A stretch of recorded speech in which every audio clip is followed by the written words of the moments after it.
রাত দুপুর।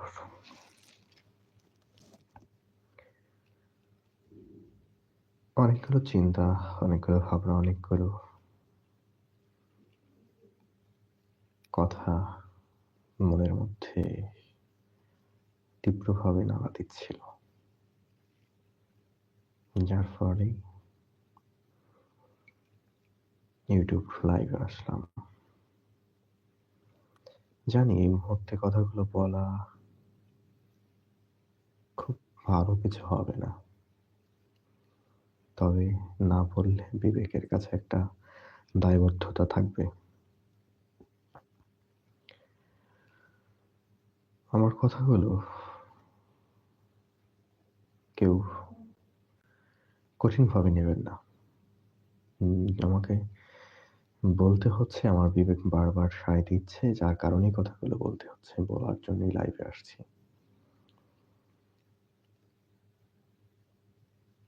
আমি যে কথাগুলো বলতে চাচ্ছি তা হয়তো অনেকেই বলার ইচ্ছা পোষণ করে আছে, কিন্তু বলতে পারছে না। বর্তমান প্রেক্ষাপট এবং দেশীয় তাণ্ডবের যে অবস্থা, তাতে মনে হচ্ছে বেঁচে থাকা খুব কঠিন। তবে বেঁচে থাকার আগে কিছু না করতে পারলেও কিছু বলতে পারলাম, এই দায়বদ্ধতাটুকু দূর হচ্ছে বা হলো, এই বা কম কিসের।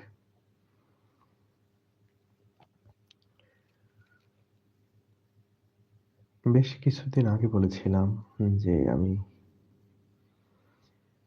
বুজুর্গানের দিন দেখিনি, তৌহিদি জনতা দেখেছি। আমি তারুণ্য দেখেছি, আমি জেনজি দেখছি। একটা সময় গর্ব করে বলতাম যে আমরা যারা ৯০-এর দশকে জন্মগ্রহণ করেছি তারাই পৃথিবীর শ্রেষ্ঠ সন্তান, যারা পৃথিবীর অনেক কিছু একসাথে দেখার সুযোগ হয়েছে। তবে এখন বড় দুঃখের সাথেই বলছি, আমরা এই পৃথিবীর সবচাইতে খারাপ প্রজন্ম, যে তার জাতিসত্তা, বিবেকবোধ, ভালো মন্দ বিবেচনা কোনো কিছুই নিজেদের মতো আর করতে পারছি না, বলতে পারছি না।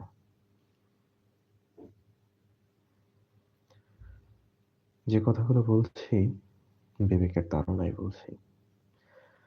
রাজনৈতিক প্রেক্ষাপট, সময় এবং বর্তমান কোনো কিছুই ভালো নাই। জানি না জীবনে বা কি হতে পারে, কতটুকু কি হবে জানি না। ভবিষ্যৎ খুবই অনিশ্চিত। তবে এই বয়স পর্যন্ত যতটুকু ইতিহাস সম্পর্কে জ্ঞান অর্জন করেছি, ইতিহাস বারবার ফিরে এসেছে এবং সেটা ভয়ঙ্কর রূপে। ৫ই আগস্ট পরবর্তী সময়গুলো থেকে প্রত্যেকটা মুহূর্ত কঠিন এক যাতনা, কঠিন এক যন্ত্রণা, কঠিন এক বিবেক তাড়িত সময় পার করছিলাম। দেখছিলাম দুচক্ষে অনেক কিছু, বলবার সাহস হয়নি, বলা হয়নি।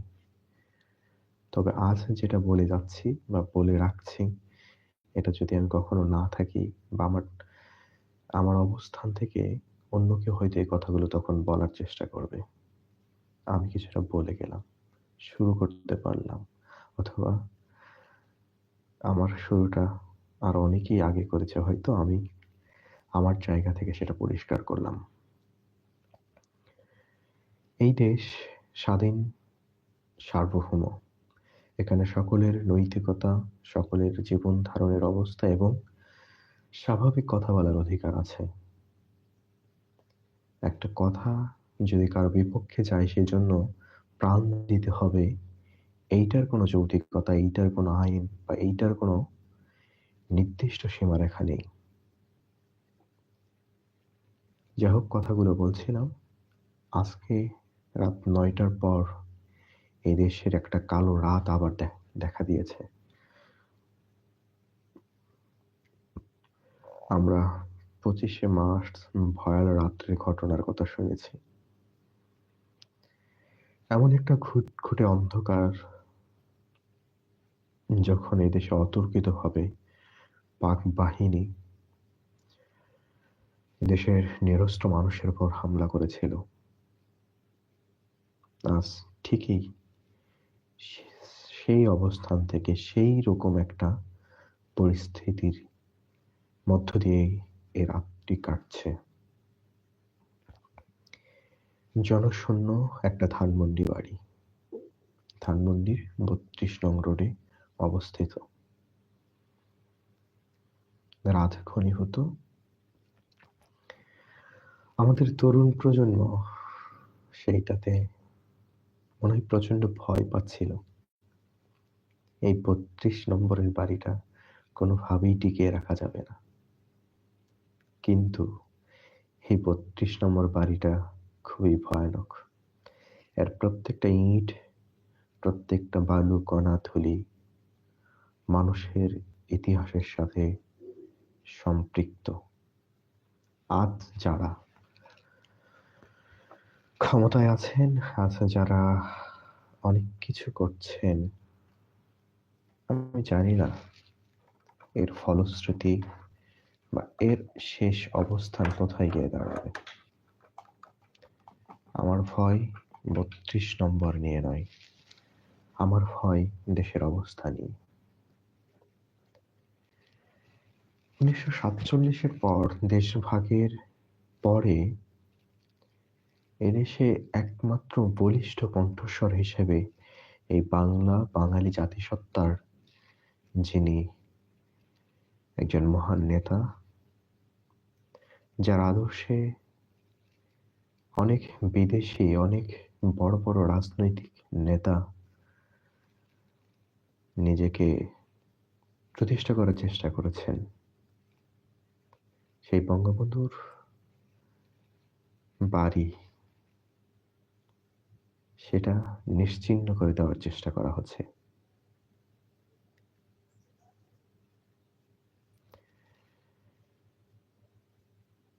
এটা অত্যন্ত দুঃখজনক।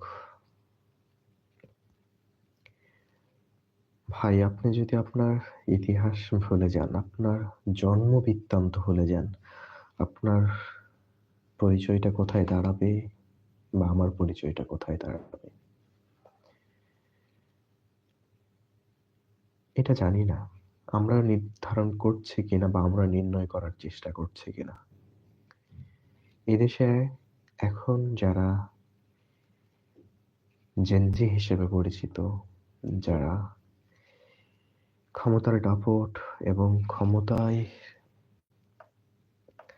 আসীন আছেন, তারা যে সকল কাজ করছেন তা কতটুকু যুক্তিসঙ্গত, কতটুকু ন্যায় নীতির মধ্যে এবং তা কতটা বাস্তবিক, এটা অনেকটাই পরিলক্ষিত, অনেকটাই বোঝা যাচ্ছে তারা পাকিস্তানপন্থী।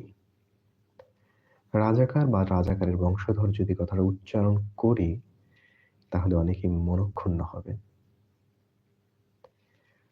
আমি কথাগুলো বলতে চাচ্ছি না, তারা আমাদের দেশেরই সন্তান। তবে তাদের রক্তে, বীর্যে, শরীরে অন্য একটা দেশের ঘ্রাণ পাওয়া যাচ্ছে।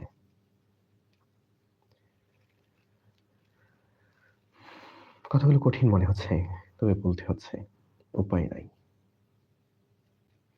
এই দেশটা অসংখ্য মানুষের, অসংখ্য জাতিসত্তার এবং অসংখ্য ধর্ম অবলম্বী। একটা মুসলিম সম্প্রদায় এই দেশকে স্বাধীন করেননি, তারা এই দেশের বিরোধিতা করেছে। আজ যারা ইসলাম প্রতিষ্ঠার নামে এই দেশে জামাতি কায়েম প্রতিষ্ঠা করতে যাচ্ছে, পাকিস্তান পন্থা অবলম্বন করতে যাচ্ছে, তার আগেও এদেশে মুসলিম, হিন্দু, বৌদ্ধ তারা নিজেরা নিজেদের মধ্যে ধর্ম পালনে সচেষ্ট থেকে এই দেশটাকে প্রতিষ্ঠা করেছে। আমাদের দুর্ভাগ্য, মনে হয় পৃথিবীর সর্বশ্রেষ্ঠ ধর্মটাকে এই জামাতের উপর ভর করে এই দেশে প্রতিষ্ঠিত হতে হচ্ছে। রাজনৈতিক প্রেক্ষাপট নিয়ে কোনো আলাপচারিতা করতে চাচ্ছি না। আমার বলবার কথা, এই ধানমন্ডি আজ যারা ক্ষত করল, তারা এই দেশটার ক্ষতি করল। এর প্রতিশোধ এই ধানমন্ডির প্রতিটা ইট, বালি, কণা কোনো না কোনো একদিন ফেরত নেবে, নেবেই নেবে। আজকে বলে রাখলাম, জীবদ্দশায় যদি দেখে যেতে পারি, তবে দুইটা চক্ষু একটু হলেও শীতল হবে। হামিদুল্লাহ ভাই কমেন্ট করেছেন, যাই হোক ভাই, আওয়ামী লীগ আর কোনোদিন দাঁড়াতে পারবে না, এটা আমার মনে হয়। ভাই, আওয়ামী লীগ দাঁড়াক না দাঁড়াক, এইটা কোনো কথা আমি বলছি না। তবে ধানমন্ডির প্রতিটা ইট, প্রতিটা বালি কণা এর প্রতিশোধ নেবে। কারণ ধানমন্ডি কোনো একক বাড়ি নয়, ধানমন্ডি একটা ইতিহাস।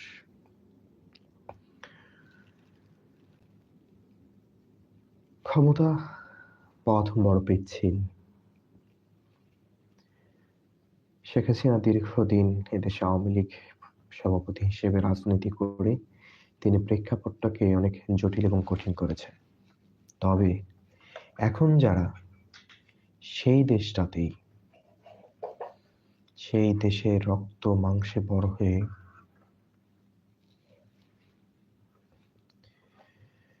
নিজেদেরকে অন্য ধর্মে, অন্য বর্ণের, অন্য গাত্রের মানুষদের শিষ্টাচার, আইন কানুন প্রতিপালনের চেষ্টা করছেন, তারাও একটা পিচ্ছিল পথ দিয়ে হাঁটছেন। যারা এখন এই নেতৃত্ব দিচ্ছেন, একসময় দেশে মুক্তিযোদ্ধারা সেই নেতৃত্ব দিত, কিন্তু তারা কখনো এই ধরনের ধ্বংসযজ্ঞে নিজেদেরকে নিয়োজিত করেনি। এর নাম যদি হয় সংস্কার, এর নাম যদি হয় বৈষম্য বিরোধী, এর নাম যদি হয় সাম্য প্রতিষ্ঠা, তাহলে এই সাম্য, এই বৈষম্য, এই শব্দগুলো একদিন আবারও নতুন রূপে, নতুন ভাবে ক্ষত বিক্ষত করবে।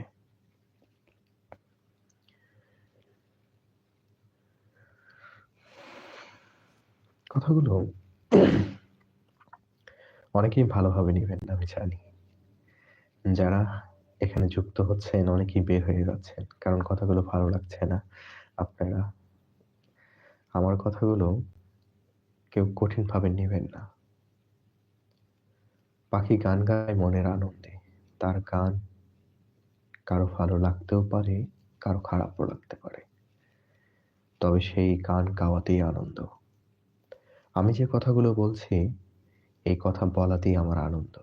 আমি সত্য বাক্য প্রকাশের চেষ্টা করছি। এখানে কারো খারাপ লাগলে, দুটা গালিগালাজ করলে আমার কোনো আপত্তি নেই বা কোনো কিছু করার নেই।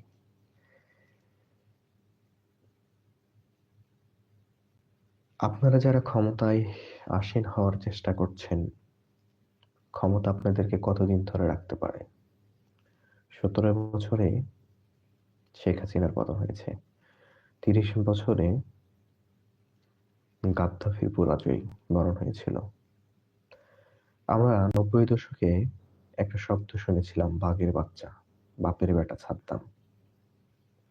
তিনি অনেক দাপটে ক্ষমতাসীন একজন শাসক ছিলেন, টিকতে পারেন নাই। শেখ হাসিনাও অপ্রতিদ্বন্দ্বী নিজেকে মনে করেছিল, রাজনৈতিক মাঠে তারও পরাজয় হয়েছে। এখন যারা জেনজি এই দেশটাকে গড়ার প্রত্যয় নিয়ে, মানুষের ইমোশন নিয়ে, মানুষের ভালোবাসা নিয়ে যে কাজগুলো করছে, তা অত্যন্ত নিন্দাজনক। আমি আমার জায়গা থেকে তাদেরকে কখনোই ক্ষমা করব না। আপনি একটা কাজ করতে চাচ্ছেন, সেটা যদি ভালো হয় অবশ্যই সেটার পেছনে আমার সাধুবাদ আছে, কিন্তু ভালোটার নাম যদি হয় ধ্বংসযজ্ঞ, তাহলে সেইটা তো অন্তত বোঝার অধিকার এবং সেটা ভুল ধরবার অধিকারও আমার আছে।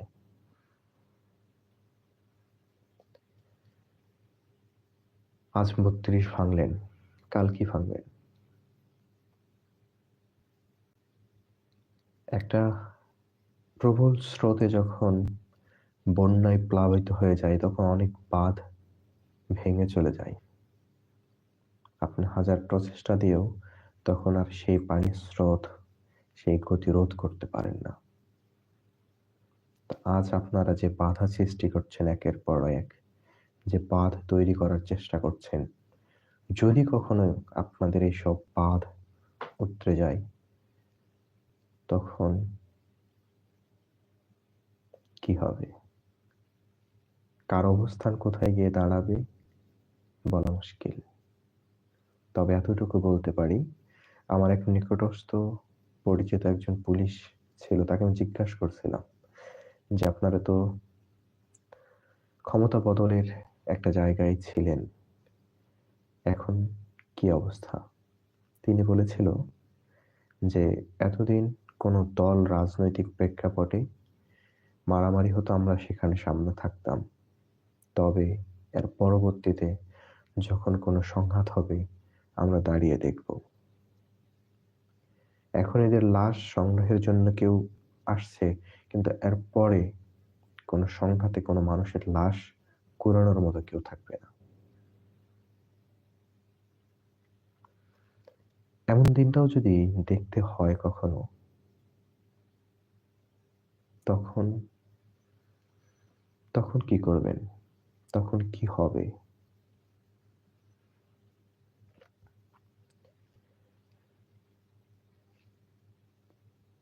একটা ভবিষ্যৎ বাড়ি করে যাচ্ছি। এই দেশটা যদি জামাতেরই হয়, তাহলে যারা স্বাধীন শব্দটা উচ্চারণ করছেন, স্বাধীনতা শব্দটা উচ্চারণ করছেন, তারা আর কখনো স্বাধীনতা শব্দটি উচ্চারণ করবেন না, করতে পারবেন না। আপনাদের স্বাধীনতা সেই ৪৭, এই ২৪, ৭১ মাঝে থাকবে না।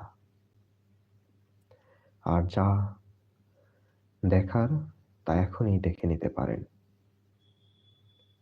এরপরে হয়তো সুযোগ নাও থাকতে পারে। আর পরবর্তী কথা, এই যে ৭১ মুছে দেয়ার যে প্রচেষ্টা চলছে, এটাতেই সবচেয়ে বড় সমস্যা। ইতিহাসের প্রত্যেকটা পৃষ্ঠা ছিঁড়ে ছিঁড়ে আপনি যদি এই ইতিহাসটাকে চটি বই বানান, তারপরেও এর কোথাও না কোথাও ৭১ থাকবে। আর যদি ৭১ এদেশে থাকে, তাহলে ধানমন্ডি থাকবে। ধানমন্ডি যদি না থাকে, ওই জায়গায় প্রতিটা ধুলা, বালি, ইট, কণা থাকবে, এবং তারা এই এই সময়ের প্রতিশোধ নেবে। এই শোধের পরিমাণ, পরিমাপ এবং পরিপূর্ণ যে অবস্থান, তা তিনি নিশ্চিত করবেই করবে। পৃথিবীর ইতিহাসে ইসলামের সবচেয়ে পবিত্র স্থান মক্কা নগরী, সেটাও বেশ কয়েকবার ধ্বংস হয়েছিল, কিন্তু স্বমহিমায় মক্কা নগরী টিকে আছে। এদেশের ধানমন্ডিও একটা উপাসনালয়, যদি আপনি মনেই করেন তাই, তবে তাই। আর এই উপাসনালয় একদিন আবার করা হবে, কেউ না কেউ গড়বে। ইমাম বংশ নির্মূলের ঘটনায় একদম শেষ প্রান্তে জয়নাল আবেদিনকে মারার প্রায় শেষ পর্যায়ে যখন আলোচনা হচ্ছিল, তখন ইমাম আলীর অন্য স্ত্রীর পুত্র ইমাম হানিফা সেখানে আগমন করে এবং এজিদকে পরাজিত করে মক্কা, মদিনা এবং দামেস্কের রাজ্যে ইমাম জয়নাল আবেদিনকে অধিষ্ঠিত করে। ইমাম ইজিদ চেয়েছিল গোটা ইমাম বংশটাকে নির্মূল করার জন্য, কিন্তু কোনোভাবেই পায়নি। অনেক পরিকল্পনা, অনেক যুদ্ধ বিগ্রহ, হাসানের মৃত্যু, বিষপানে ময়মুনার, বিবি জায়েদার, কারবালার প্রান্তরে ইমাম হোসেন, কাসেম, আসগর, অসংখ্য যুদ্ধ ঘটনা, বাক বিতণ্ডা, এবং পরিশেষে জয়নাল কিন্তু মদিনার সিংহাসনে আহরণ করে।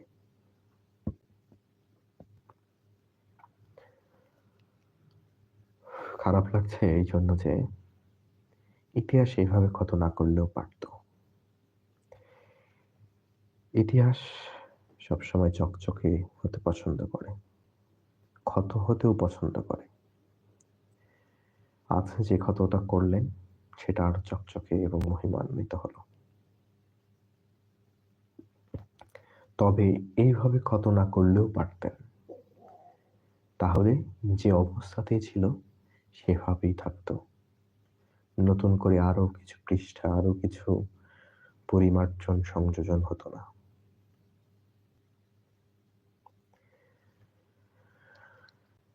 ধানমন্ডি যে হোক, এই কামনা থাকবে।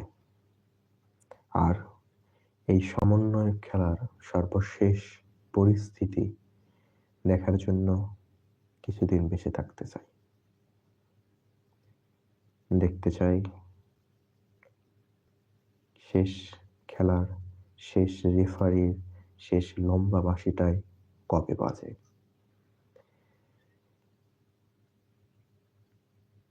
যারা এই খেলা খেলছে তারা কাপুরুষ আমি মনে করব। একটা লোক জনশূন্য বাড়ি ধ্বংস করতে হয়, যদি সাহস থাকতো তাহলে এটা করতো না। এইভাবে কখনোই কোনো একটা দলকে, কোনো একটা গোত্রকে পৃথিবীর ইতিহাসে কেউ কোনোভাবেই আটকে রাখতে পারেনি। শেখ হাসিনাও চেষ্টা করেছিল অনেক করে জামাতকে নিষিদ্ধ করতে, পারেনি। 15 বছর বিএনপিকে কোণঠাসা করে রেখেছিল, পারেনি। এখন যারা এই আওয়ামী লীগকে নিষিদ্ধ করতে, কোণঠাসা করতে, অথবা এদেশ থেকে মুছে ফেলতে চাচ্ছে, তারাও নেহাত নির্বোধ এবং গাধা না হলে এই চাওয়াটা কখনোই চাইতো না। আপনি ক্ষমতায় যান, আপনি আপনার নীতি প্রতিষ্ঠা করেন, মানুষের ভালোবাসা অর্জন করেন, কিন্তু কোনো ক্ষত সৃষ্টি করে নয়।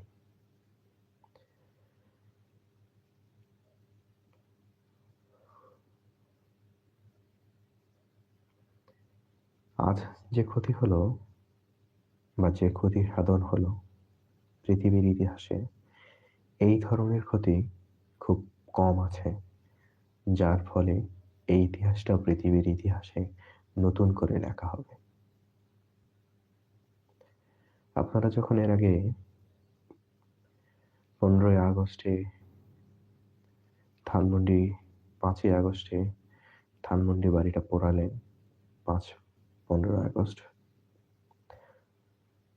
তখন যে ক্ষত হয়েছিল সেটারও একটা অবস্থান ছিল। তো আজ যে ক্ষত করলেন এইটার আর কোনো অবস্থান নেই।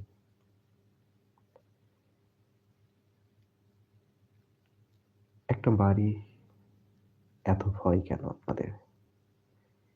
এই বাড়িতে কি এমন বিশেষ শক্তি আছে যা আপনাদেরকে দুঃস্বপ্ন দেখায়, যাকে নিশ্চিহ্ন করতে হবে বলে আপনাদের এত প্রতিযোগিতা,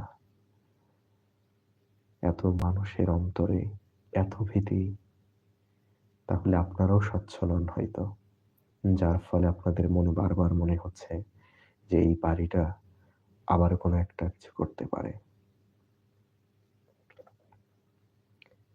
এত ভয় থাকা মানে আপনার মনে কোনো ত্রুটি আছে, আপনাদের ভেতরে কোনো গলদ আছে।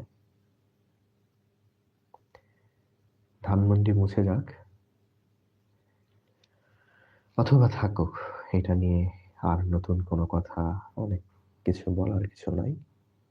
তবে আমার এই কথাগুলো রেকর্ডকৃত থাকলো। যদি আবার কখনো এই দিনের প্রতিফল ফেরত আসে, তবে এই কথাগুলো সার্থকতা থাকবে, এই কথাগুলোর মূল্যায়ন হবে এবং এই কথাগুলোর সাথে আমার একটা অনুভূতির সংযোজন হবে।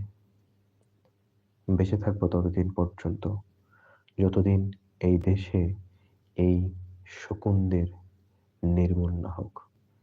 বেঁচে থাকবো ততদিন এই হিংস্র দানব এদের মৃত্যু দেখা অবধি। আমাকে যেন বেঁচে থাকার এতটুকু সুযোগ এই পৃথিবীতে, এই দেশের এই ভূভাগে দেওয়া হয়, শুধু তাদের শেষ পরিণতি দেখার জন্য। অপেক্ষায় রইলাম। দেখা যাক, সময় বলে দেবে, সুযোগ করে দেবে। যদি সুযোগ হয়, পাষাণ সীমারের মতো কারো খঞ্জরে, কারো নিজ খঞ্জর হস্তে যদি কারো বুকের ভেতরে বসতে পারতাম, তবে খুব সার্থক মনে করতাম। শির দ্বিখণ্ডিত করার মনোভাব আজ জাগ্রত হচ্ছে, যদিও ইচ্ছা নাই। কথাগুলো খারাপ লাগলেও লাগতে পারে। আপনার খারাপ লাগা এবং ভালো লাগা একান্তই আপনার, কথাগুলো একান্তই আমার।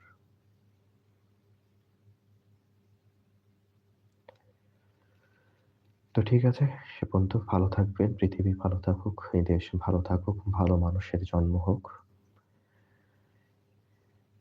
তবে এই দেশে আর যেন এইরকম কুলাঙ্গার জেনজির জন্ম না হয়। সর্বশেষ এটাই প্রার্থনা। জয় জনগণতান্ত্রিক বাংলাদেশ জিন্দাবাদ।